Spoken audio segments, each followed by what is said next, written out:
Today's tutorial is changing the memory in a Dell GX280 small form factor.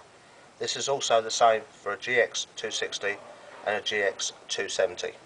Before we start, ensure the computer's powered down and the power lead has been removed. In this case, we're not using any anti-static procedures as it gets in the way of filming. Okay, we need to lift the case up. This is done by pushing the two buttons in either side and lifting up like so.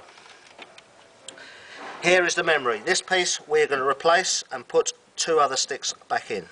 To remove this, push down and out on the two white clips either end of the slot.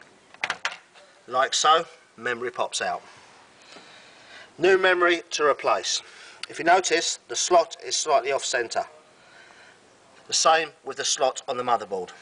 This is to ensure it goes in the correct way. Fitting is the reversal of removal. Push in hard, centralise and ensure the clips are in place. Repeat for the other memory stick. Like so. Check they're both seated firmly and the clips are in place.